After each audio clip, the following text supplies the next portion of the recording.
Welcome to the Single Father Podcast with your host, Father DZ, where we talk about the joys and challenges of raising kids on our own. Join us for inspiring stories, practical advice, and a healthy dose of humor as we navigate the ups and downs of single fatherhood together. Follow us for the latest episodes, behind-the-scenes content, and a community of fellow single dads. Relationships, parenting, mental health. Let's vent together. All right, Andy Heller, I am very happy, very, very happy that I got you on today's podcast. I was actually really excited to speak to you because when you sent over your digital book, I was reading it through and it couldn't have come at a better time for me. Awesome. I don't want to say sorry or I'm happy, but I'm glad that I can be helpful, Father DZ. I know, right? it really came at a time where I needed it, though. And interviewing you is a great pleasure of mine. I'm officially a big fan. Thank you. I wanted to see for the listeners who may not be familiar with you, if you could tell me a little bit about yourself and you have a book, and I wanted to hear a little bit about your personal experience with divorce and how it led you to become an expert on co-parenting. Fantastic. So I'll give you my story in about 2 or 3 minutes, so we can save most of the time for questions that can help your listeners. Love it. But my story will hopefully give some context. So, ladies and gentlemen, I am just a normal businessman. I've run successful businesses. One of my businesses is I teach real estate around the country. I've been an investor since 1990. I wrote 2 best-selling investment books about 20 years ago, and I swore I would never write another book in my life because it's a real project. Particularly, I'm a perfectionist, so it's just not something that I wanted to ever do again. Right. So. About 9 years ago, I had myself, I have a divorce that was, had a lot of speed bumps, like many of us do. And a bit about me, a couple of things. When I'm stressed out, I don't sleep a lot and I take notes. And writing notes is kind of my stress management tool. So when my mom was passing away and she was in hospice, I started to write, and my notes evolved into an article that got picked up in 5 newspapers around the country in the Mother's Day after she passed. So I'm going through my divorce and I'm doing the same thing and writing notes. And since I'm not sleeping a lot, I'm reading a lot of books about divorce and helping people out. Right. And my wife at the time, we're getting divorced. We're sitting in a co-parenting session, Father DZ, and the co-parent counselor said, "You guys got a lot of stress going on. You could benefit from a therapist." So I said, "Okay. I don't have a problem with that. I'm open-minded to anything that can help me. I've got the time. I'm not sleeping a lot. Yeah. But I want specifically a therapist who deals with divorced men." So I got some names. I met this lady and she was amazing. Okay. Now, one more thing about me is I'm very pragmatic. I'm that guy that's a glass half full, very compromise oriented. I thought that I was in control of my emotions. I've run successful businesses. I make 20 decisions a day. So things would be happening with my ex-wife. I would walk into different sessions. I say, "Okay, this is what happened, but don't worry. I thought it through and this is what I'm going to do." And she would go into therapy, speak and say, "Well, Andy, it's really good that you thought it through. You're clearly in touch with your feelings, but you're not going to do that. You're going to do the opposite." Right. And I would sit and I would listen. I can give you an example when I'm done, if you'd like to kind of put this into context. It's a co-parenting example. Absolutely. So I was amazed at how many times my gut instincts were wrong. And the powerful impression it left me with, Father DZ, is the degree to which I was emotionally compromised and unaware of that. And it was affecting my decision-making abilities. And the loser there was myself and my children. Yeah. So I recognized, oh my God, we men don't realize how much, and it's not men, all of us getting divorced don't realize the degree to which we're not able to make good decisions. So by this time I'd read all these books. I looked at my notes. I'm like, oh my God, there's a gap in the divorce book space. And I've got notes that can fill that gap. Now, so in short, most of the books are written by therapists. They're written by divorce attorneys, judges, mediators. I'm none of those things. I'm just a guy who had his own divorce. And so what I began to do is I began to interview these experts. So my book is a compilation of the counsel. So rather than call me an author, I'm the organizer in chief. I organized and took all this great advice, and I organized it into a best practice manual with 46 different tips and strategies of issues that we are likely to encounter, not just getting divorced, but also most of my counsel is around co-parenting. Right. Okay. So it's valuable if you're years after being divorced so that you can land in a better spot for you and your children. And the last thing I'll say before I pause is that where I saw the gap is divorce is an experiential journey. And during this journey, you're going to do some things okay, some things good, and a lot of things horribly wrong. And you recognize many of these mistakes in the rearview mirror. But the problem is you need that counsel on day one, not day 300 or 400 or after 3 years. Oh, yeah. So what my book does is I take these 46 different situations that you're likely to encounter, most of those, and I arm the divorcee with these tips on day one with the sole purpose of landing in a better spot. And not just for yourself, but more importantly for your children. So that's my story. I love it. I love it. And thank you for doing that, by the way, because I know a lot of people will benefit from that. That's amazing. Andy, could you tell me because I'm curious as well. And the reason it came at a good time is because you speak about how sometimes your gut instinct was wrong. In my latest episode, which got released today, I was talking about how things with my co-parent. We when it comes to the love of our child, we do that great. My daughter is nurtured, she's loved, she's cared for. However, it's hard to say that we co-parent very well because in general, we kind of just don't really get along, and we aren't on the same page. And like I said, the fundamentals are there. We love our daughter. She's cared for. She's loved. There's no, your mom's this, or your dad's this. But it's hard because I felt like we were on just a trajectory that it will never change. And then at the very last second of me recording that episode, I get a message from her mother saying, "Hey, Layla swallowed a magnet. I'm taking her to the hospital." And so I went to the hospital. I saw her mother there, and it was the first time I've seen her in probably like a year because I only see her partner. And we actually spoke to each other cordially, and we kind of sat there and said, I actually would really like to get along at the end of it. And our daughter was fine and everything.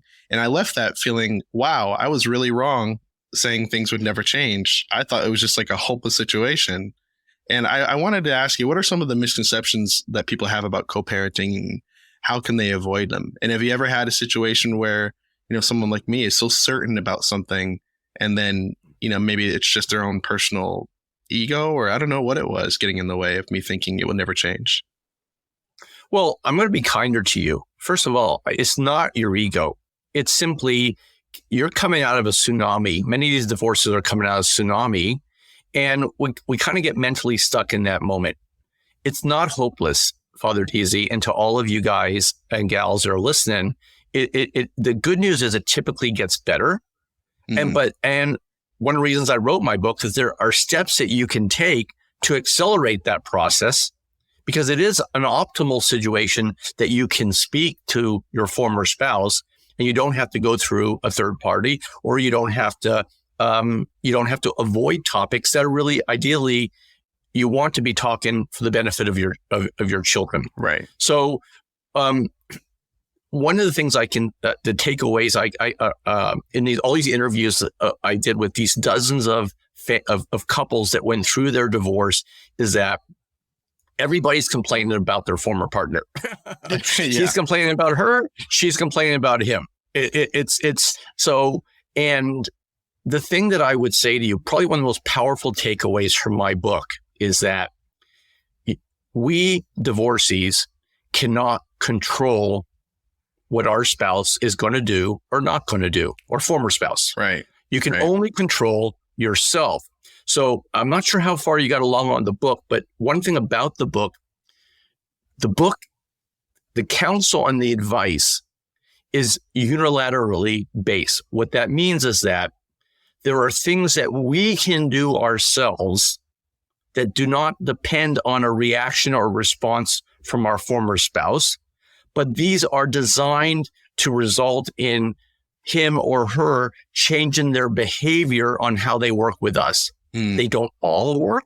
They don't always work, but typically a lot of these, if you can change and basically bring this new strategy into how you deal with your co-parent, typically the result will be an improvement. I can give you a great story that does a better job than my explanation. And this was actually the impetus for me writing the book. Sure. So I talked about how I went into with the therapists, and a lot of times I left with different advice. So this is before I decided to write the book. We had a situation, probably one of the biggest co-parenting snafus is swaps. Okay. And you have a framework for co-parenting for custodial exchange, time. But then, okay, Aunt Susie comes in town last minute on your ex's time, and you want to switch dates so that the kids can see Aunt Susie. These things are going to happen all the time. Right. So I had made a request. Right. I had made a request that I thought was completely reasonable, and the answer was no. Okay. Then I got a request from her, and I said, I'll get back to you. Because I had a session with my super uber therapist. I go in there and said, okay, let me tell you what happened. I asked this. It's a fair request. She said no, to spite. She asked me. I said, I'll get back to her. I'm going to go and I'm going to say, okay, look, we're each asking for a fair request. I'm going to say yes to you. You say yes to me. And that's how we need to co-parent. And that's consistent with the way I approach things collaboratively and compromise oriented. And I thought my thinking was really logical. Yeah. So, and I'm condensing an entire 15-minute session to 1 minute. But what she basically said is, no, Andy, you're not going to link request. You call her and say yes. If her request is reasonable, if you can accommodate her request and the kids benefit from their request, those three things, you're going to say yes to everyone. And you're not going to link. You will find in most cases, Andy, within a couple years, her behavior will change. So again, this is an example. Quid pro quo, you mean? No quid pro quo. No quid pro quo was basically right. That was the short and sweet of this. So I went and I said, okay, you can have that request that you asked me. I didn't even bring up mine. Okay. Mm-hmm. And I continued to say yes to her request without getting reciprocal actions for about 6 months. And my therapist was wrong. It didn't take 2 years. It took only 6 months. Wow. And all of a sudden, I started to get reciprocal yeses. Okay. And so this was a great example. And this instance was when when I looked at my notes, I'm like, oh my God, I got an outline here for a great book.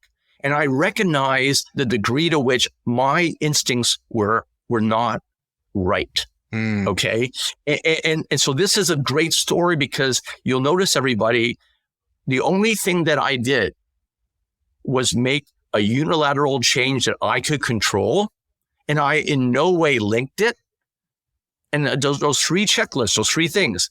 Can I accommodate the request? Is the request reasonable?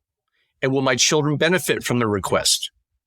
As those three boxes are checked, I said yes with no quid pro quo. Quid pro quo. Quid something. And it was amazing the speed at which we recalibrated custodial exchanges. And this is a really powerful point, everybody. The takeaway there is to to me, it was really reasonable. Let's just do a trade. But that was not the right approach. And I didn't realize it at the time, Father Deasy. That's so deep, and that is powerful, because I think everyone's been there. You know, you ask for something and you're not getting it back, and you want to say, well, hell no, you didn't do this for me.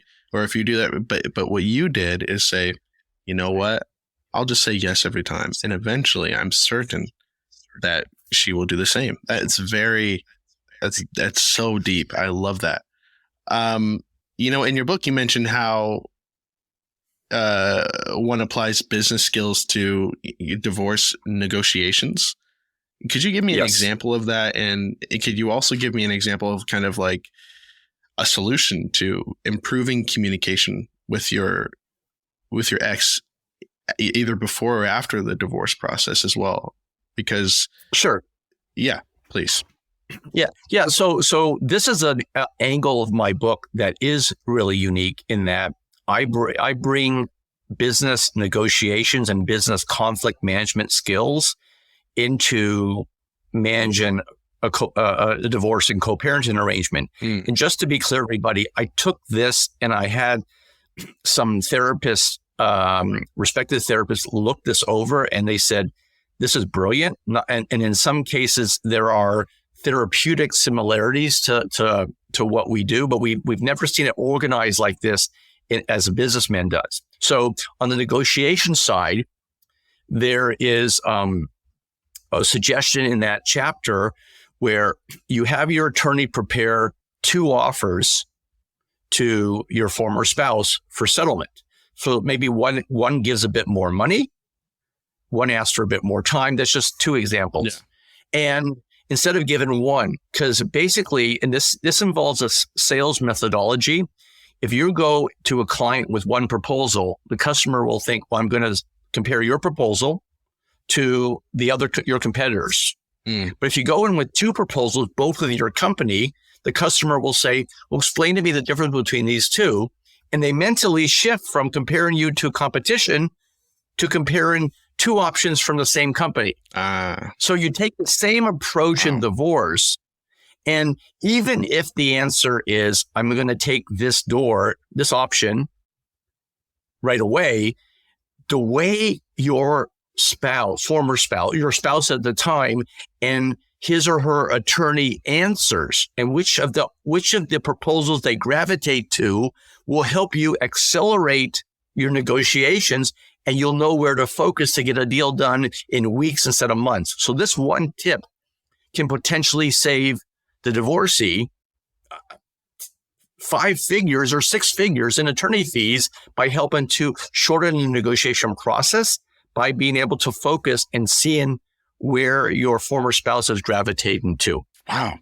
So, yeah. That's so brilliant. Thank you. Now the other thing about me, I'm a Dale Carnegie disciple. So I've taken courses and I've taught people. Correct. And there are principles taught on how business people manage high conflict situation. And I brought these into the divorce. And I'll give you a great example. So many of the divorcees I interviewed would say, you don't understand, Andy. I say up, she says down. I say left, he says right. Yes. And just because I own the suggestion, they're always going to be contrary. Yes. And that's not abnormal, everybody. So again, let's talk about a unilateral action you can take to change that. So it's not about getting your former spouse to change the way he or she communicates with you. You're going to change how you communicate with him or her. So one of the great principles is, so let's give you I'm going to explain this with a simple story. So little Johnny is going to ballet, which can help with his coordination in sports, but he hates it. He's complaining about it. Now I play basketball. I can coach basketball. Johnny loves basketball. I want him to switch to basketball. Now, the problem is if I go to my ex and I say, hey, let's dump ballet and go play some basketball, the answer is going to be a flat no. So the way you change the texture of your communications, everybody, and you stop, it's like playing poker. You don't show your hand. You do not divulge what your preferences are ever. And you allow your ex to own the solution. You speak and you communicate in forms of questions. So as an example with our working example here. So let's say, Father Deezy, you and I are married or formerly married, whatever. And I say, Father Deezy, I have the biggest problem in my home. I'm just getting complaints about ballet. I bet you're getting the same thing. I would love to hear what your suggestions are. Boom. And okay, now, sometimes there'll be an answer. Father Deezy's, I'm getting the same complaints, but I think it's good for him. So you respond again in the form of a question. Father Deezy, I completely agree. I think this is great for him, but however, I really would love to bring the temperature down in my home. These complaints are not helping him get settled in. I bet you're having the same experience. What do you suggest? And you keep coming with this game. And sometimes it's not done in one email exchange, but maybe 2 or 3. But the goal is to get your ex to come to a solution that is either at or close to what you want to do. Wow. So maybe the answer is, well, I don't want them to leave the ballet, but I'd love to. I would love for a way to reduce the complaints in my home. I love that, Father Deezy. Maybe we can get Johnny to see the ballet as a trade-off for something he wants to do. I don't know. What do you think? What do you think? What do you think? What do you think? Right. So maybe the end compromise is he keeps ballet, but he gets to have basketball also. Wow. Okay. So amazing. Yes. So the point is you, and this is, I will say this to everybody, it's not particularly easy to change the way you communicate, but people don't like being told what to do. Again, This comes there. There's a foundational human relations point there. People don't like being told what to do. And there's certain people you really don't like being told what to do from. And the number one, top of that list, is your former spouse. Yes. So recognize that and let your former spouse own the suggestion. This tip will not work every time, but it works a lot. And another little example is change communications and eliminate the word but and you. These are 2 words that in business typically prompt a negative association. But it's suggesting that what you wanted to do is not the right one, right decision. The word you, it sounds like you're talking to you're being spoken to. So again, eliminating those 2 words from your text and your emails also help to bring down the temperature. That is amazing. And it was such a deep way to think too. And it's particularly interesting because you bring up things, that you acknowledge things that make me feel like I'm in church. I'm like, yes, preach it. But it's so interesting to think about. One of the off-topic questions I wanted to ask you is, do you particularly see there is that maybe some parents need a change in like the way they communicate? And what I mean by that is kind of like where they communicate. And what I mean deeper in that is I noticed that when I would text my child's mother after we separated, for some reason, there was always some high tension and things like that. And then we decided, okay, let's talk on this parenting app. So we use a parenting app called Talking Parents.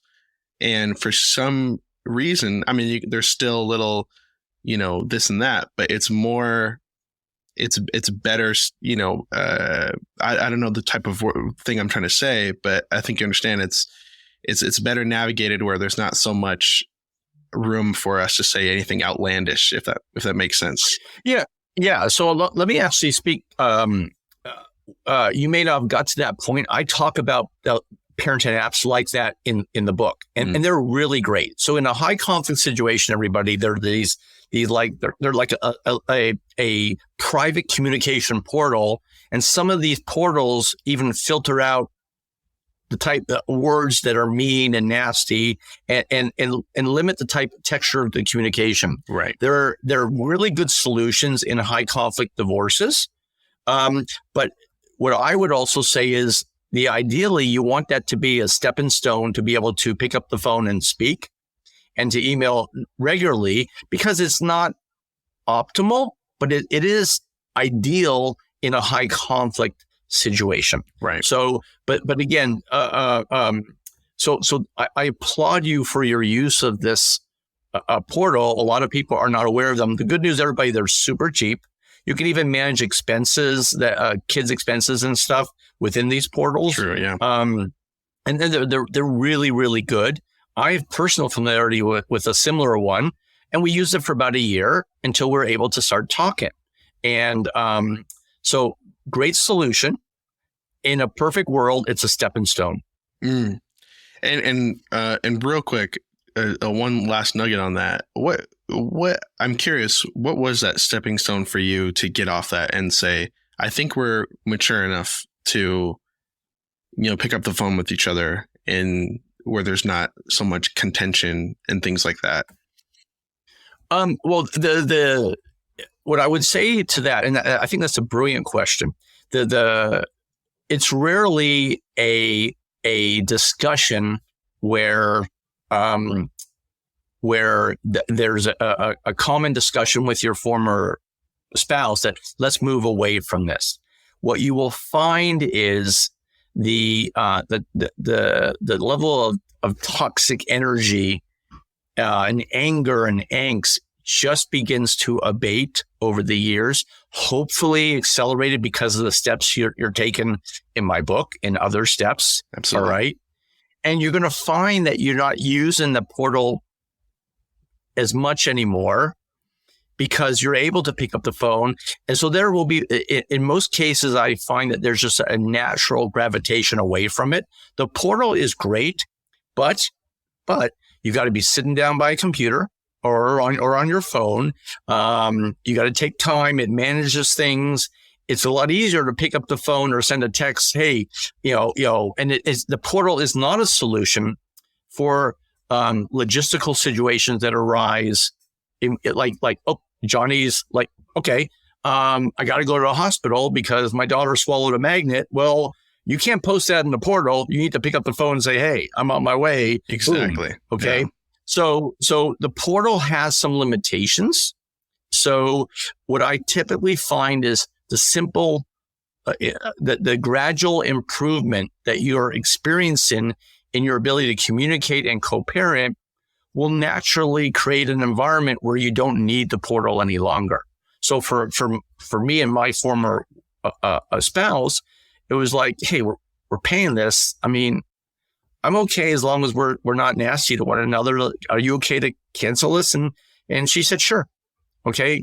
But we already had answered that question by the time we had that conversation. Wow. Yeah. That makes complete sense. Absolutely. Do you feel like, that some of the reasons that can get delayed is because I always tell people this. I said, it's interesting being a co-parent, because it's something that it's a surreal experience to say, hey, we're breaking up because we no longer want to spend another moment together. And it's surreal to say, well, now we have to spend the next 18 years together in some fashion. I imagine that, from the people you've spoken to in the interviews that you've done, do you feel like that's often can be something hard to heal from? Because there's usually some healing process without a child. You can break up and then you can kind of go about your separate ways. And now with social media, you can block each other. There's so many ways to remove yourself from a person, but being connected by a child for the next 18 years or so, I imagine that can be kind of hard to heal from. I know it has been for me, but I was wondering, what have you learned from other experiences and people you've interviewed?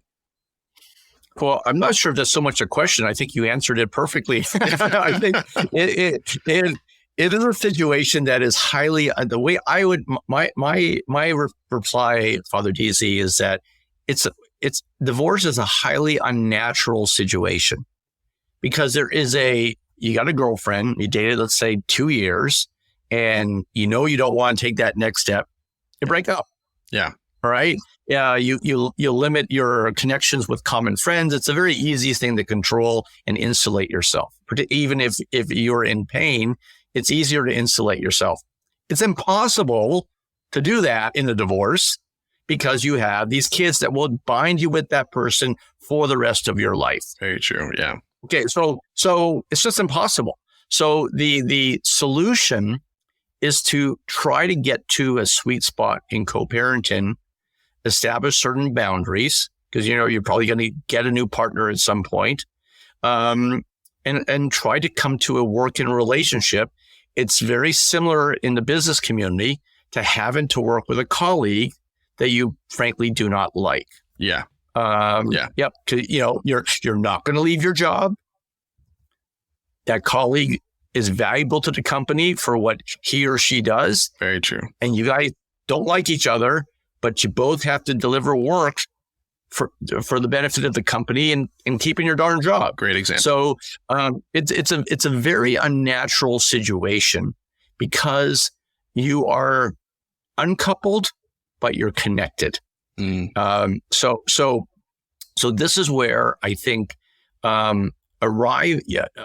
using skills you get from my book, from your podcast, from other sources, everybody, to get to a point where you guys can improve your co-parenting. You don't have to like that person, but you have to arrive at a place where you can co-parent effectively, because your children will lose if you cannot do that. And I will also say it is not easy in many cases. Yeah. Because you're hurt, you're emotionally off. Sometimes there are affairs, there's abuse, and it's really, really difficult, which is why you can't do it by yourself. You've got to bring in the counsel of experts and to help you get to a point where, given the nature of your situation with your ex, you can have a working co-parenting arrangement. Can you, I know you go over it a little bit, but how can parents help their children navigate the emotional and practical changes when it comes to divorce? One of probably the most powerful advice I give in my book. Look, fortunately, I own businesses, and because I own my own business, when I got divorced, I had the autonomy that some don't have, where I could go see a therapist during the day. Yeah. Because I can work 5 hours at night. Okay. Right. Not everybody has that or has it as easy. Although today with Zoom, you can typically manage this stuff during lunch hours. But the number one advice I would say around that for your children is this.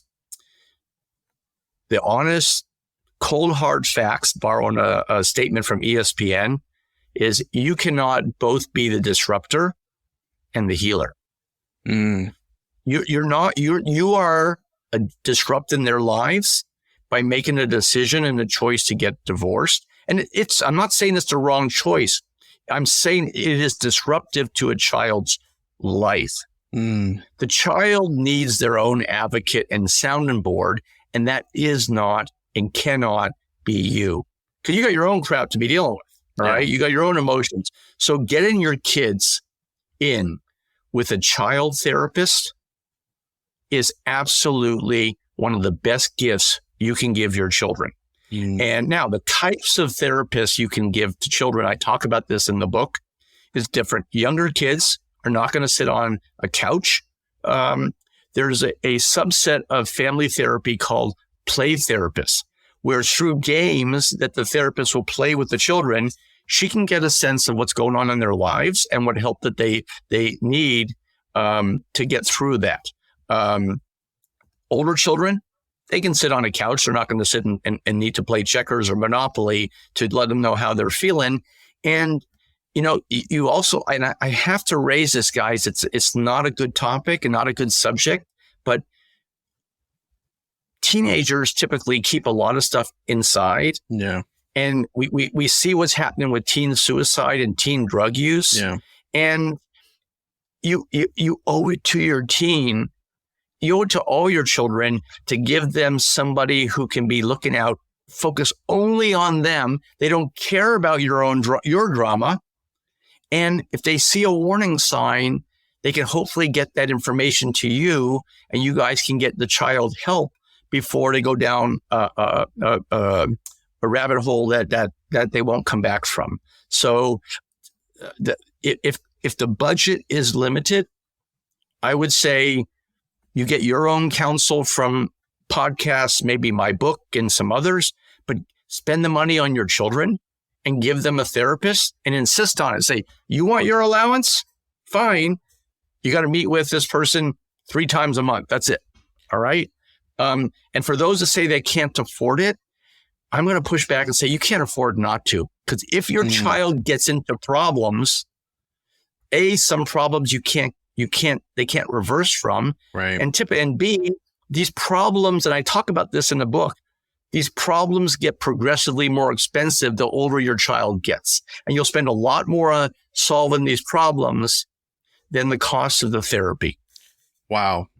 That was, that really hit home for me, especially. And it's something I just thought about too. And I think I spoke about on my earlier podcast is I was thinking about getting my daughter into therapy, but I couldn't imagine my 4-year-old paying attention to what anyone was saying in front of her on a couch. But you're right. There are some different therapy options that I could look into, especially the play therapy one that you mentioned. I mean, that really hits home for me because one thing I am worried about is, and I guess I'll form this into a question for you. Things I talk to my family about are, I'm worried that, because as I mentioned, I don't really see my child's mother. The exchanges that I do are between, I go to her house and I see her partner and vice versa. And I'm worried that my child will not benefit in some way from seeing her parents together. And I know that she knows her parents support her, but I wanted to ask you, when you see co-parenting situations and divorcees, do you feel like it is potentially essential for their child to see them together in some fashion, not together romantically, but, just, hey, we're at an event, we're here together? Or do you feel like that's not necessary and you just keep supporting her from different him or her from different households? Well, so let me give you my take and first the therapy, but first starting with the therapy community's take. The therapy community's take on your question is absolutely 100%. Your children benefit from seeing mom and dad together, not together, but sitting together at the ballet recital, at the soccer game. All right. You don't want your kid having to point out to his friend, oh, my dad's over there, my mom's over there. All right. And look, now the practicality of it, when you have new partners that enter, those things become a little bit more difficult because one thing to be close to your former spouse, but now you're sitting beside the partner that spouse has selected. It's not easy, guys. Right. So, but I'm a big believer that, again, there's a compromise place. All right. Let them see you together sometimes, particularly like graduations and school events. They don't have to see you sitting beside each other all the time. And you sit down with your new partner and you say, look, this, you are the one that I'm committed to, but the therapy community, the advice on what's best for my children is absolutely universal. They want to see mom and dad sitting beside each other at school and sport and events. So we need to find an agreement where we can do it on some form of a regularity. And there's not so many of these events that you can't stomach it. So absolutely, positively, I would say if that can be worked on, your child would benefit for sure. All right. Yeah, I was always wondering about that because I'm like, well, it gets some, because you're right. Sometimes it is hard, especially with her new partner. And if I get a partner, it's hard to kind of navigate those things and actually be in the same room. But going to your book, though, can you share any like absolute must-haves before finalizing your divorce and what that would entitle, whether it's, including things for yourself or for your children, or that works out for the both of you? What if there's a messy divorce? Like what is like a must-have? Well, I'm going to give you two. The first is have a co-parenting plan, and a co-parenting plan that has been written by and approved by a co-parenting coordinator. Mm-hmm. All right. Now, typically you have co-parenting elements sprinkled into a divorce document. I think that is the wrong way to do that. You want to have a specific co-parenting plan to deal with swaps on birthdays, Mother's Day, Father's Day, making sure you've got your child, the holidays like Thanksgiving and Christmas, Hanukkah, Kwanzaa, the 3-day weekends, the summer vacations. Absolutely. Okay. What happens when your child wants to date? You're fortunately much farther from that than where I am, Father D. My daughter is 17, but that day will come. Religion. What happens if one spouse is one religion, one spouse is another, one spouse is atheist, one spouse is an observant. So those are the things that belong in a parenting plan, and a structure, put in a structure for custodial swaps. What the one of the wisest things our co-parenting coordinator came to us and said was, the MSA is a blueprint. Don't look at it like the Bible or a document that can't be changed, because life will intervene and there will be changes you will need. She left us with that understanding. Don't say, hey, this is the way it has to be because it's written in the MSA. No, it's okay to vary from that. So the first point is to have a specific parenting plan written with the help of a co-parenting coordinator who will help you think about things that you may be overlooking when your emotions are heightened. Second is something that a lot of people don't do. And this has been something that I've shared in other podcasts, and I've got like holy smoke moments because nobody's thought about this. Typically in most divorces, there is reach agreement or go to court. Yeah. And there's nothing in the middle. And you simply have to blow it off if you cannot reach agreement and there cannot be an accommodation. And that can be really, really frustrating. There is actually a midpoint that many people don't think about. It's called a special master. The problem with a co-parenting coordinator is his or her rulings are not obligatory.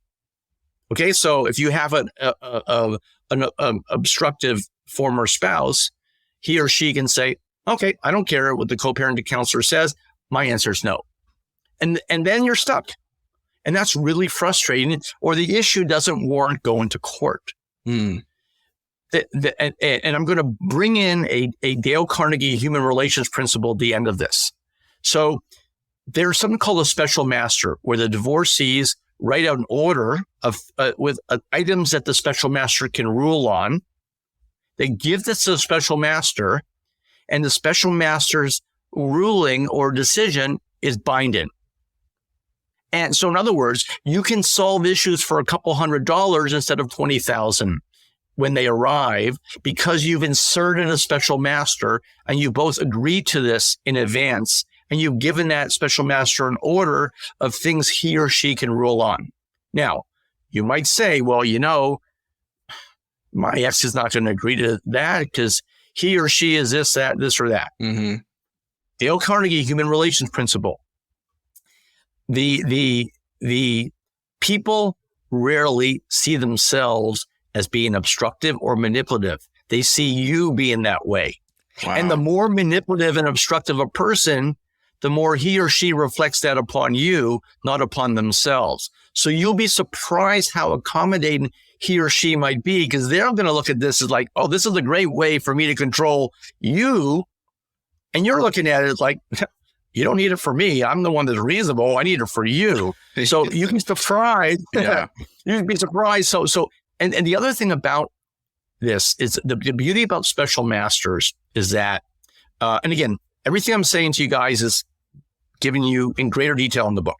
But the beauty about this is it's a pay as you use situation. So once you have it in place, you may find for a couple of years, you need to utilize the special master 3 times a year.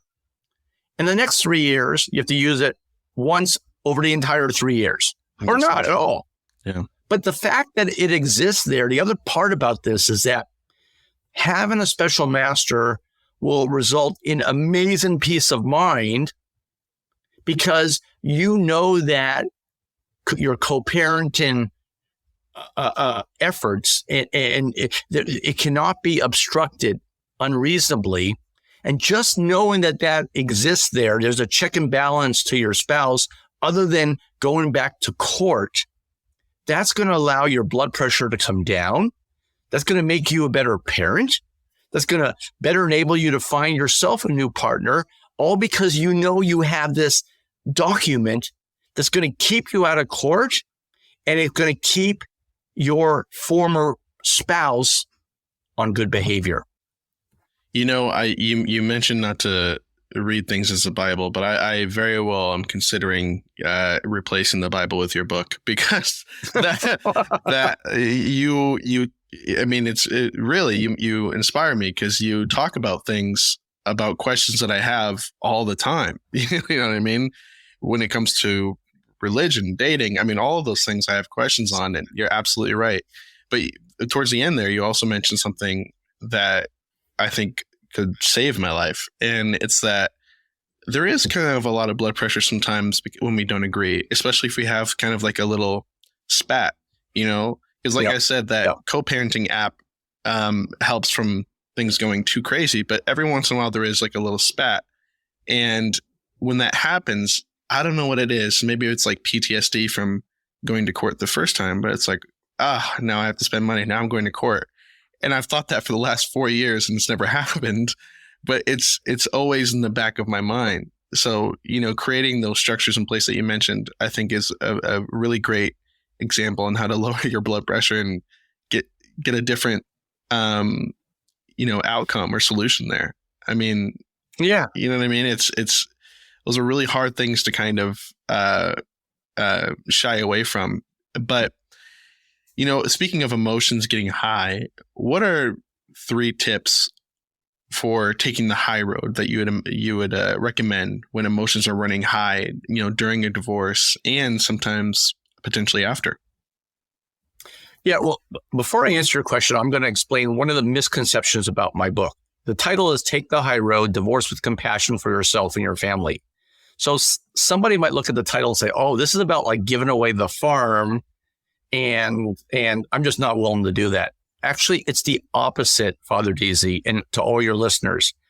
There is a relationship, and this comes from divorce attorneys, between conflict points and both costs and high stress. The fewer conflict points you have, the less money you're spending on attorney fees, and the lower your stress.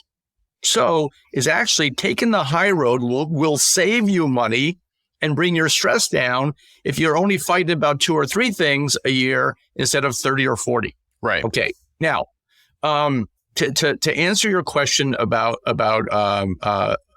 things you actually. I got off the question. Repeat the question for me. Well, no worries. You were spitting the gospel. What are some tips that you'd recommend for taking the high road when emotions are running high, you know, either during or after divorce? Yeah. Right. One of them is a business tool I talk about in one of my chapters, using the time card. This involves when things arise, put them into 2 buckets. Logistical, you have to answer him or her now, or you can wait a week or so. By pushing them down the road, with children, a lot of issues solve themselves, so you don't even have to talk about it. And B, you make better decisions if you give yourself time. So it's a business tool called the time card. So that's one thing. Number two, and this might sound kind of hokey, guys, but there's going to be times when your former spouse really steps out of line and he or she deserves to be told off, but you can't do it. Yeah. But you've got that emotion built up. So you write 2 emails, the one that she or he deserves to receive, then the one that you're going to say. You're going to say. I talk about this in a chapter on how to make your communications vanilla, but that is a great emotional release by actually allowing yourself to scream because it's deserved, but don't send it, and you will feel better for that. The last tip is kind of simple, and that is, when things arise, forget that it's your former spouse, and try to put the anger aside, and you got to ask yourself, how would I want to be treated in this situation? Right. And that has to drop, and that answer that question needs to drive your response to your former spouse. And that also will help to bring down the temperature. And I will say again, this isn't always easy. And this is why, I try to lay out the tools to help with that. But these are 3 of the tips that I would offer. That's really amazing there. Especially because I can't imagine how many of us parents out there have replied right away and regretted it. When if just waiting, maybe you thought of, first of all, how many people in general just thought of a different response maybe 2 days later that they should have said? So the time card is one of the most powerful business tools. We human beings make better decisions when we have time to emotionally process things. Yeah. And particularly in divorce, punting and dealing with things a week later that don't have to be replied to at that time, you're going to have better responses, make better decisions, communicate better, and that's going to have an exponential benefit on your co-parenting relationship. This podcast is sponsored by Keys AI. Guys, if you're single or struggling with dating, I think you're going to be very interested in what I have to say next. If you've ever used a dating app, you know that they're a huge pain. But what if I told you that there was a virtual wingman that worked on every dating app? That's exactly what the guys over at Keys AI have built. Keys AI is your virtual wingman that suggests exactly what to say to land your next match. I've used Keys AI on Tinder, Bumble, and Hinge, and let me tell you, it is an absolute game changer. I won't even use dating apps without it now. If you want to start getting more dates immediately, then download Keys AI for free at thekeys.ai or search Keys AI in the App Store. Guys, what are you waiting for? Download this app today. This episode of the Single Father Podcast was created using Podcastle. Podcastle is truly the simplest software solution for creating your podcast. From studio quality audio and video recording to simple and intuitive editing to AI-powered features like one-click background noise removal and even voice cloning. Podcastle has you covered to make podcast creation a breeze.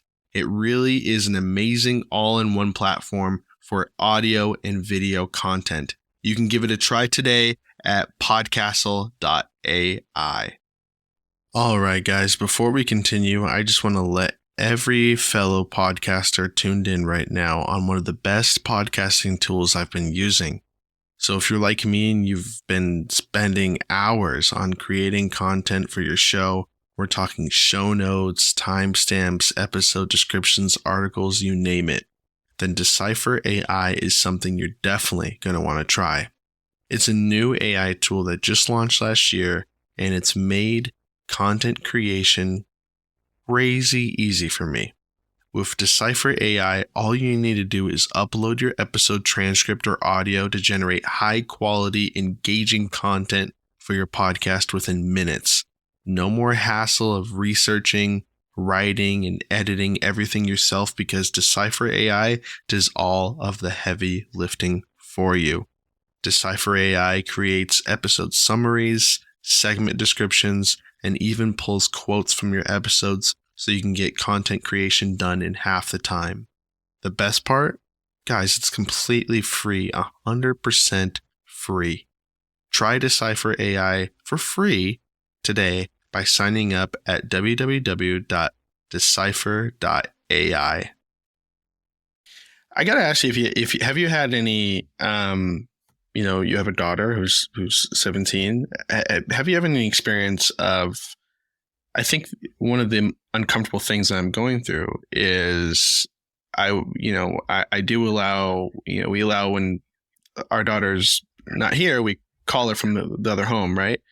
And while my daughter was on the phone with her mom and her partner, he referred to himself as Dada, and it took me off guard, and that is a time where I waited and I consulted literally everyone, my friends, my dad, my grandparents, and I said, I don't know how to respond to this. And my friends were saying, even if you did tell her, there's what would really change? There's nothing that would happen. And, I told her very respectfully, I said, hey, I'm a little uncomfortable. I'm not all respect to anyone, but I'm a 50-50 dad. Like, I'm in her life. I don't have her one day out of the year, or one, I'm in her life and I'm Dada, right? I felt uncomfortable. And she said, it was a somewhat polite response, but it was basically like, hey, he's been in her life for 2 years. If she chooses to call him Dada and blah, blah, blah. I think you know where I'm going, but basically it was kind of, it is what it is. And I felt still uncomfortable and defensive about it. It's one thing accepting a new someone in my child's life, but when, terms of endearment get called, like such as Dada or mom, have you had any experience with that, and with all the people you've interviewed, or personal experience, and how someone can go through that and kind of take the high road in that situation?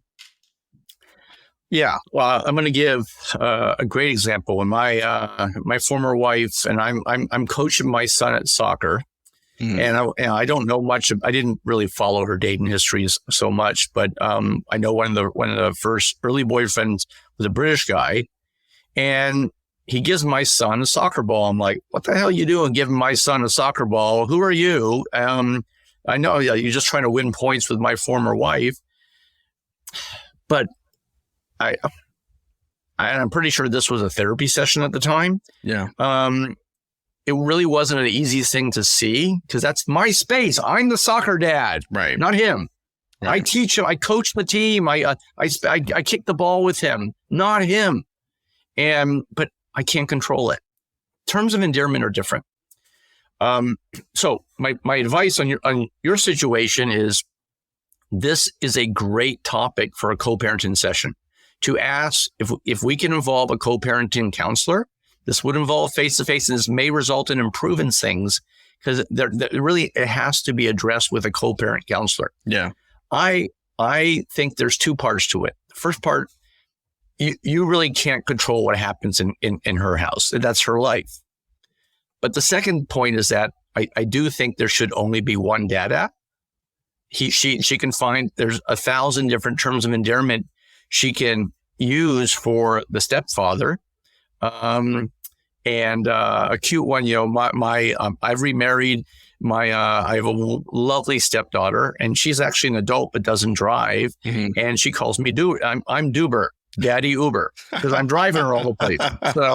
So I love it. There are, so that's my lovely terms of endearment. And so I actually think,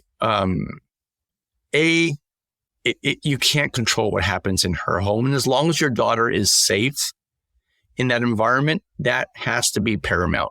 Right. That being said, I agree. And it's hurtful to hear that. And you are an involved father. All right. And you are her dad.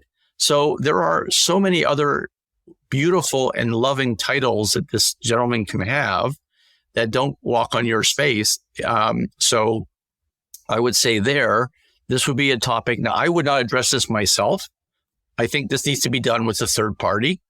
and the right person is a co-parent counselor, it's definitely worthy of addressing. Thank you. Yeah. I will. and keeping on track with the high road, though, what is your best advice for staying on track and not veering off the high road path? Especially when it comes to spouses and, not trying to, you mentioned I shouldn't bring it up myself, bring it up with a counselor. What are your advice for not veering off track and, having those talks? Well, I'm going to give two pieces of advice. One is keep doing what you're doing, everybody. Listen to Father DZ, maybe, get my book and get these resources that you can. Not maybe, get his book. Yeah. Thank you. That can help you. That's number one. Number two, when it comes to taking the high road, I would highly recommend and I talk about this in the book, when you announce you're getting divorced, everybody and your brother was going to give you advice. And the fact of the matter is they're not qualified. All right. So limit your advice givers. I call them in my book, trusted confidants. I said there should be two people, only two. One, if you can, a therapist. Okay. Who's designed to help you through that process. Right. And two is that find one person who's gone through a divorce, maybe ideally a challenging divorce, and landed in a place where he or she has a divorce clearly in the rearview mirror, and you see the life that person's living, and it's a good life, and they're co-parenting effectively with their ex.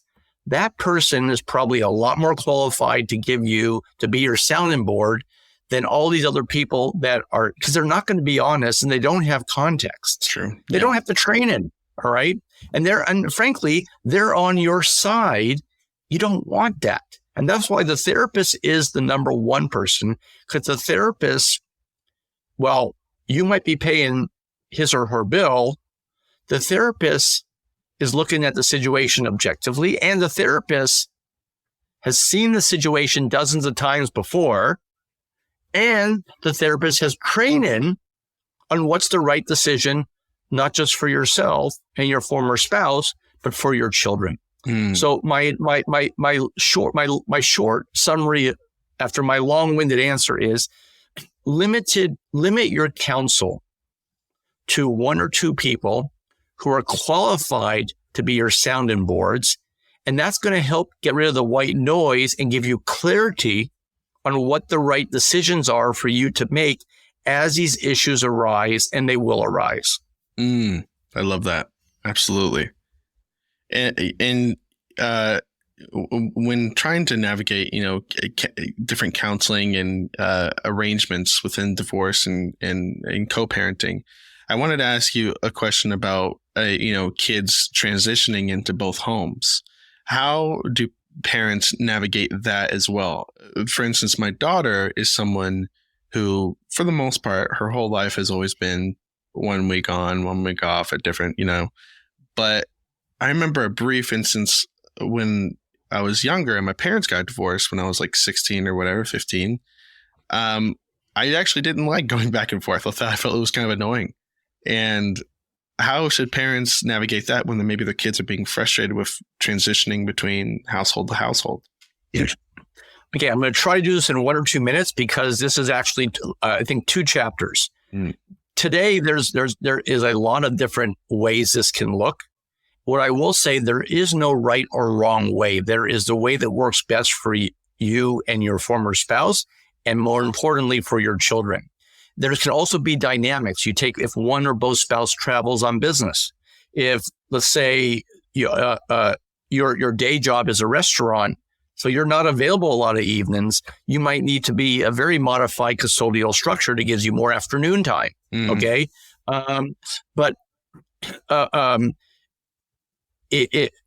a big believer in having longer lengths of time so that there is less swapping. We've used what's called a 5-5-2, 5 days followed by 5 days, followed by 2 days, followed by 5 days, followed by 5 days, followed by 2 days. Some do week on, week off. There's a school of thought in the therapy community that the younger the children are, they need to see their parents more frequently. So they need to have more exchanges. They don't want to go a week without seeing the kids. The flip side of that is that's difficult. Okay. So I don't believe there's a right or wrong answer. I think the bigger picture is that the kids get to see both parents regularly, and you work out a structure where there's quality time that works, that reacts to whatever the parents' jobs are. And one of the things I talk about, funny, I just did a Facebook Live message about this to my Facebook group about the importance of geography and trying to be close, like within 5 or 10 minutes of where your former partner lives. And that's going to make it easier on these swaps. And also, it's not going to make it, it's going to, you don't want to be that parent where you are a half an hour, 45 minutes away from all of the friends and the birthday parties and the soccer practices, because you're eventually going to lose custodial time because you're going to be the inconvenient parent. Absolutely. So addressing the logistics of geography is really important. There is a new, it's a fairly creative custodial solution that where there is a common home where the child stays in all the time, and the parents go to separate places or their non-custodial apartment, so the child never moves. Now that's not always manageable because, like, I want to put a picture up of me and my new girlfriend, but right. But if I'm going to share this apartment with my ex-wife, that's not going to be something that she's going to want. So, but that is happening in some communities. It's a fairly new structure where the child stays in a family home. I've heard of that, yeah. And the parents are inconvenienced. So there's lots of different solutions. I think the big picture point is the kids need to see the parents regularly, whether that's week on, week off, or 5-5-2. Those accomplish that. And to me, that's a big thing. I'm not a big believer unless business travel intervenes where they don't see a parent for 2 or 3 weeks. That's not very, that makes it difficult on that parent to establish a home where the kids feel comfortable there. I absolutely agree. And that family one, the family home is very interesting, but I imagine it makes for an interesting breakfast. I don't know. Yeah. I love speaking with you. And I just have a few more questions because I just like talking to you. I want to really talk about divorce for the people who are actually divorced, who are fans of the podcast, maybe be fans of yours. And I'm just going to ask you just a few questions, if you wouldn't mind, Sure. In specific relation to divorce. Who gets what from what marital home have you seen? Or just like when it comes to, I mean, I can't imagine coming in together with a lot of things and kind of navigating, splitting that. I imagine that causes a lot of ambiguity or frustration. Yeah, so I'm trusting that your answer is not about the home itself, but more about the possessions. Correct. And there's an entire chapter in my book that talks about this. And what we do in this chapter is we take the things that are in the home and we have the divorcee put them into 3 different buckets or 3 different categories. So that helps the divorcee process. So there's a strategy for this bucket, a strategy for that bucket, and a strategy for the 3rd bucket. The challenge of taking the household and splitting into 2 is that whatever is in that home, you are emotionally vested to in some degree. And you're going to find so many stories, guys, where the couple end up spending $10,000 in attorney bills fighting over something they didn't like in the first place. Mm-hmm. All right. So this chapter is designed to avoid that by organizing in your mind, and you should put it on a piece of paper, everything you see in that house into 3 different buckets, and there's a strategy for dealing with each. The goal is to conclude quickly, to minimize the attorney expenses debating these things in that home, and to arrive at a structure that's fair for you and fair for your former partner and fast. How common is the litigated like divorce structure, and what are like the typical drawbacks of it? Well, most divorces are litigated in that they involve an attorney, but only about 5% plus or minus a couple points actually land in front of a court. Okay. So in the pre-divorce chapter, I talk about the different structures you can have for your divorce. I'm really fond of what's called a kitchen table divorce, where you have representation, but you try to agree to as many things as you can. And then you go, you put it on the agreement page. Then you have a disagreement page that has 3 or 4 things. All right. Then you take these to an attorney and say, we agree on all these things. We don't agree on these things on this page, and we need your help to arrive at a solution on this. So, and the kitchen table divorce it is a category, and there can be many variations to how and the level of discussions that occur with your former spouse and how involved or not involved the attorneys are. But the goal here, guys, is to arrive at a settlement without going in front of a judge, yet still having the counsel of an attorney that helps you make sure you don't do something that you regret. Okay. So, there's collaborative divorce, litigated divorces and sub variations, there's mediated divorces. And kitchen tables can eventually go to mediation. Kitchen tables can end up in front of a judge, but they typically don't. And they really help you to conserve expenses. Absolutely. Absolutely. I feel like taking your time in decision making when it comes to divorce is really important too. Yeah. Making sure. It's I'll come back to what I said when you first introduced me. Particularly in these early months, you're not going to be aware the degree that you are emotionally compromised. Yeah. It's affecting your co-parenting decisions. It could be affecting you at work. It could be affecting how you deal with your children when they're with you. And it's also affecting how you finalize your divorce. So it's really, really, really important to bring the right counsel into your life to help you overcome the fact that you're not operating at peak efficiency. And the challenge there, everybody, is that we're not aware of it. Like I, myself, coming back to me, I'm a pretty reasonable guy. I'm the guy in my group of friends, where people come to for reasonable counsel. Yeah. So it didn't even occur to me that I'm not able to make good decisions, but I was off.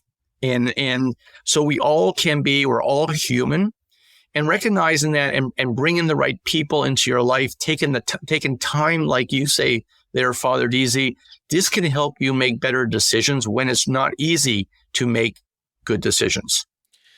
Are divorces often something where, I'm not talking like often, are they often times where it's a mutual discussion, or can you explain the process of initiating a divorce petition and how to serve it to your spouse?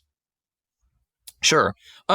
Divorces are typically today, I think most divorces are not a surprise and they're discussed. Okay. But there is a point where the divorce papers have to be served. Okay. There are some times when one of the two spouses, I'm done, and I'm going to send a surprise. I don't really recommend that. Because that's going to start off the texture of your separation, if that's what you are certain you want to do. It's likely to become a lot more expensive that way. All right. So it's much better that this is not a surprise. And it's discussed, but you got to go and serve papers. And that means somebody will come to where the spouse lives or works and delivers the divorce papers and hand it to that person. That they can say, I gave it to that person, so he or she cannot claim that they didn't get it. That's the whole purpose of being served. It's really unfortunately, I think it's an overcomplication, but it's just a fact of how things are done today. I'm a big believer in sit down and just say, look, it's not working for me. We've tried therapy or we haven't tried. I'm just at a point where I'm absolutely want to end our relationship. How can we do this in a manner that puts our kids first and doesn't completely blow up our ability to communicate and co-parent? I imagine that's extremely important. Yeah. Is it also important, like the discovery stage of divorce, like the process of that and what impact it will have on your like financial outcomes? Is you know what I mean? Yeah, and this is something.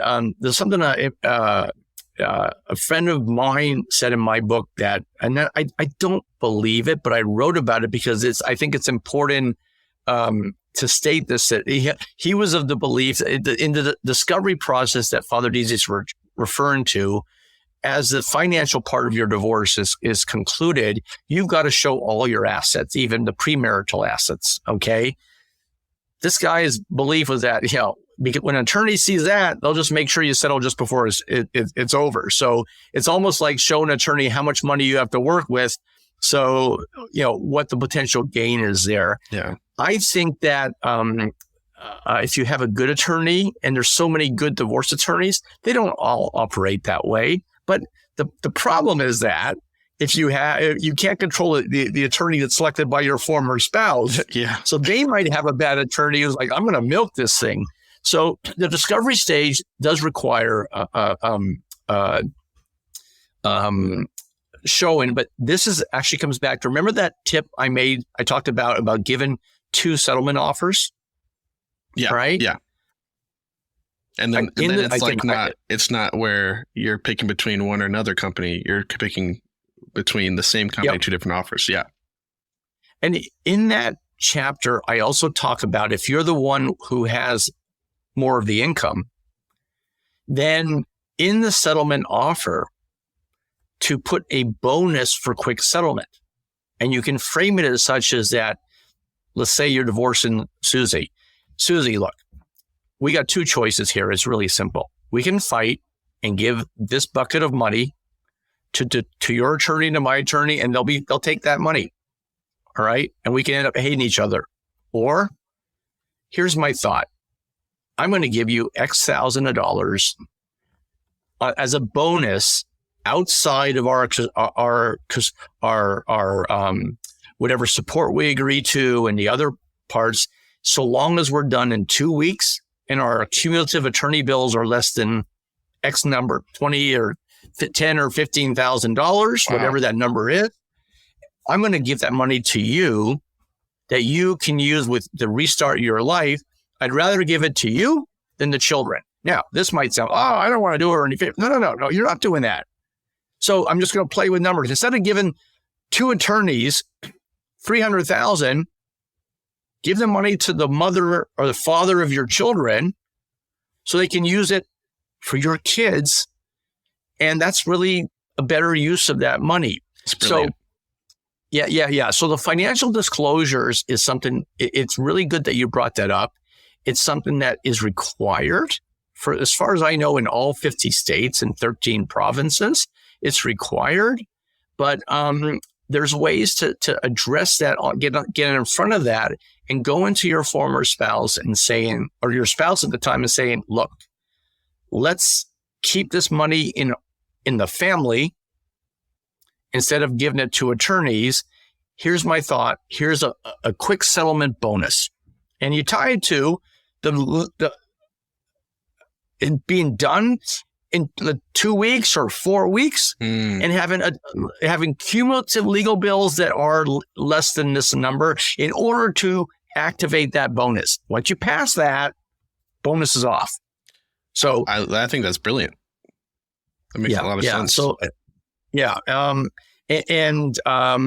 this is actually one of the tips in my book that I'm getting some really great traction on and response. And it works, guys. It works a lot. And it's everybody wins with that. Well, it's smart. And it's smart. Most good attorneys are fine with that. They'd rather do a great job helping you settle fast and conserve your funds so that you can send them 5 or 6 more clients after. Most good attorneys are like that. But again, not all are. So that way, a bonus offer like that will be a way for you to speak to your former spouse, not your attorney. Absolutely. I think that's really, really smart and something that everyone should keep in mind. I took a lot of your time today, but I just have a couple more quick questions in relation to your book. Some things I just thought about. Page 47, and it reads, "The Need for Speed." What is that about? Okay. Before page 47, we help the reader try to categorize their marriage. Okay. Is my marriage broken? Is my marriage stale? All right.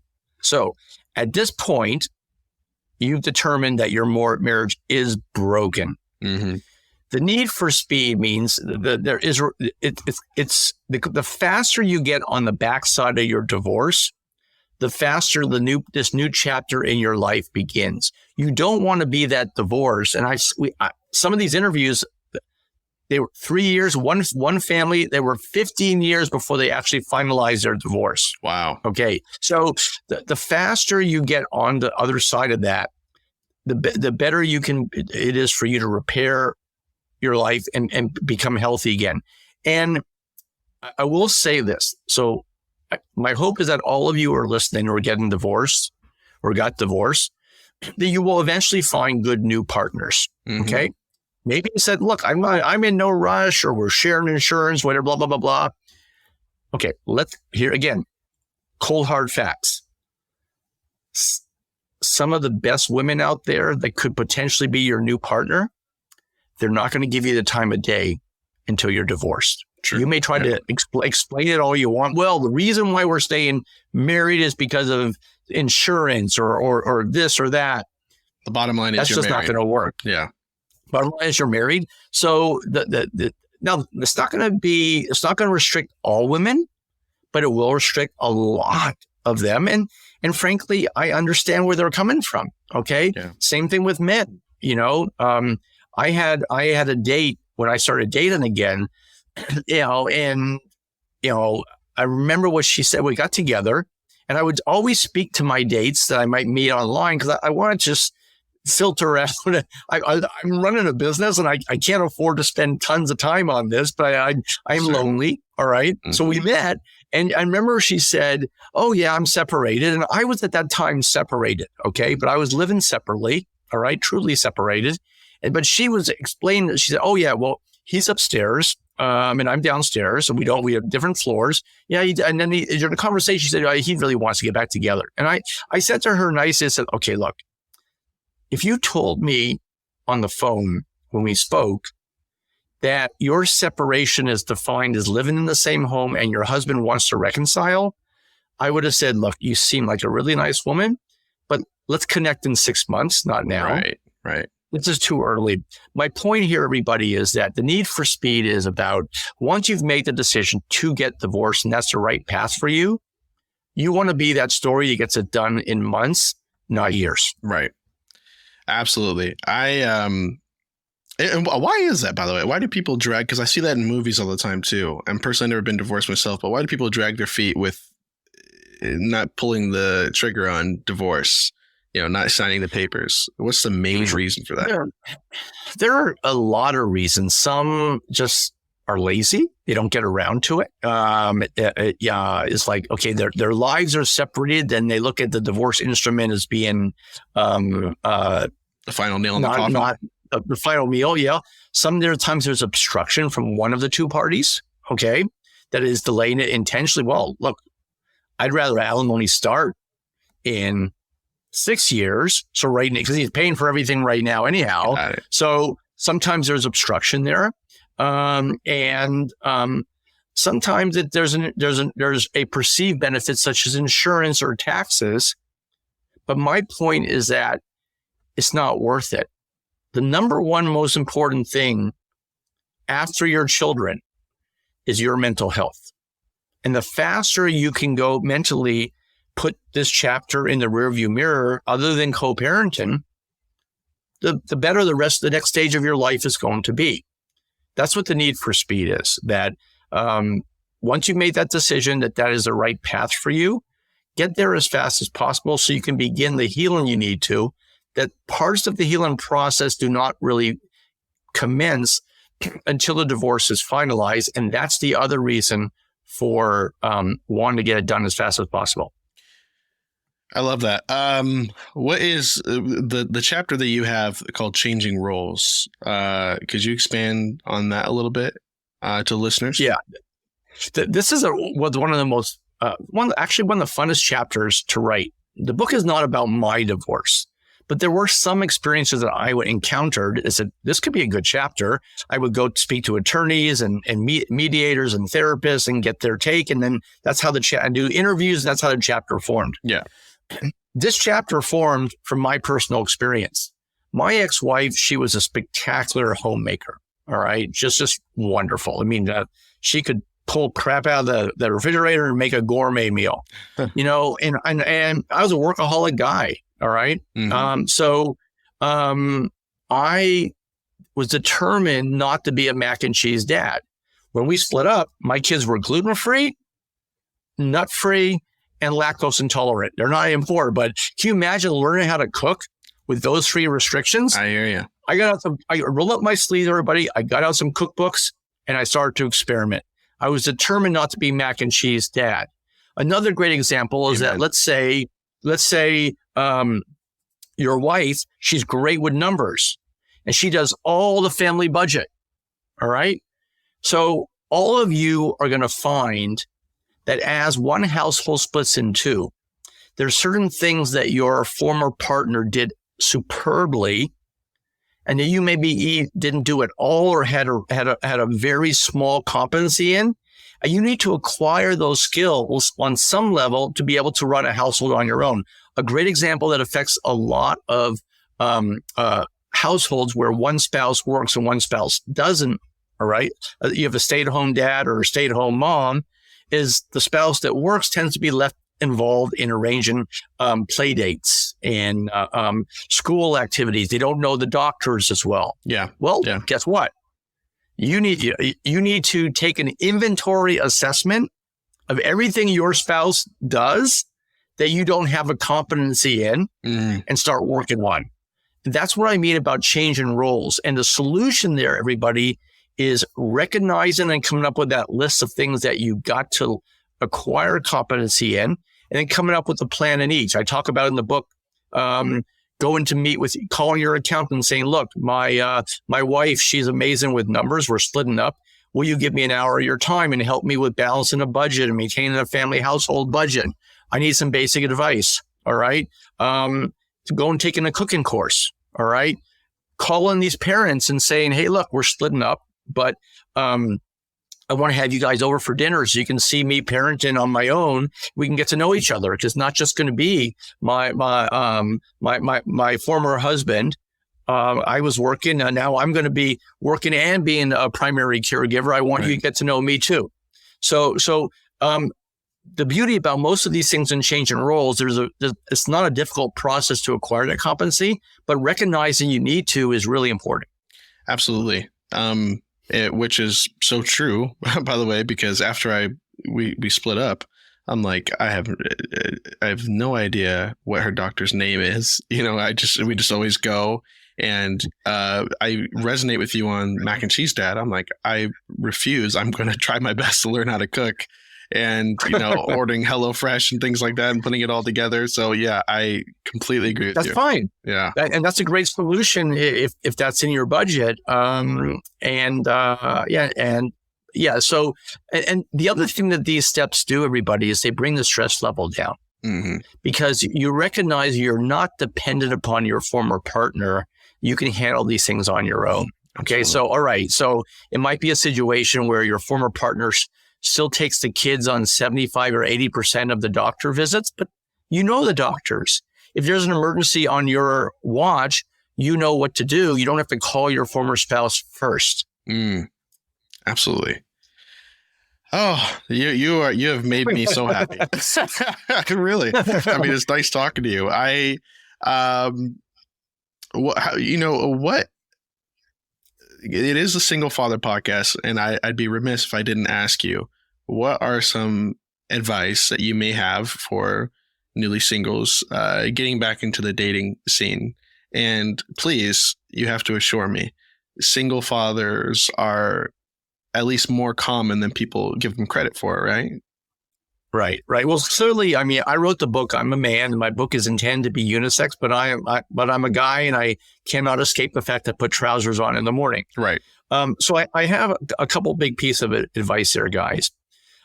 Again, these are a couple chapters in the book. One was don't rush. Don't rush. I call it one of the first version of the chapter. The publisher made me change the title, but I don't mind saying it. I called it bromance and womance before romance. I like it. Well, I mean, I loved it. But so work on your network of friends, because you may be lonely and romantically, you miss the romance and even the intimacy in your life. That's really natural. But you may not recognize, at least with the intimacy, the romance part, you're not ready for it. So one of the advice I give in that chapter is, so what was recommended there is, so let's say you're a guy, call people in your world and say, look, I'm splitting up with Susie, and we tried, but I'm splitting up. I'm not quite ready to date yet, but I'd like to be introduced to friends of yours that you might know, ideally other divorced men who've gone through the process, so they speak my language, and they've landed in places that are really good. So there's an example in that chapter where this one dad did that, and he had a whole new network. All right, so he wasn't ready to start dating yet, but by the time he was ready, he had a whole bunch of new friends. He was meeting women through those friends, and it was healthy. They kept him busy. He wasn't sitting at home moping that, oh man, it sucks, I'm not going to never meet anybody. Or he wasn't going online on Match.com before he was emotionally ready, but he wasn't busy socializing in a manner that was perfect for that stage. Right. And the last thing I would say, guys, is it does get better. Yeah. I talk about in the book, divorce is a marathon, not a sprint. And over time, it'll be easier for you to date. It'll be easier for you to emotionally welcome somebody into your life. And just keeping yourself busy in those initial months of separation, putting new things in, join a bowling team, join a cooking class. These are things that can bring social elements into your life that don't yet have to be dating. And you may be surprised that dating will come from this because of somebody you're meeting, because of these things you're taking in and inserting when you really weren't ready to date. Absolutely. I love that. Any quick thoughts on dating, with a child and introducing a new partner to your child? The first thing with a child, I would say, an entire chapter I deal with when's the right time to introduce. Yeah. Okay. And the advice I give in my book is that if you see yourself with that person 2 years in the future, and you've been with that person at least 6 months, it's okay for your kids to meet them. Okay. But I'm a big believer in both of those two boxes being checked off before the kids meet your new partner. Absolutely. I agree with that. So where can people find your book? Where can people purchase your book? And what are some final thoughts that you want people to take away from your book? Sure. In terms of the easiest thing to do on my book, everybody, is to go to Amazon.com. I'd love a review. Is Take the High Road, Divorce with Compassion for Yourself and Your Family. We have a website, www.takethehighroaddivorce.com. So those are the easiest ways to get the book and stay engaged.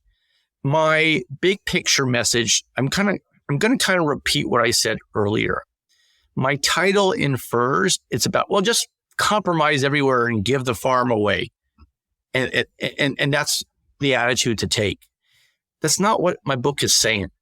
My book is saying is that the fewer things you have to fight about, the more money you're going to save, the lower your stress, and the healthier you and your children will be on the back end, which is where you want to go.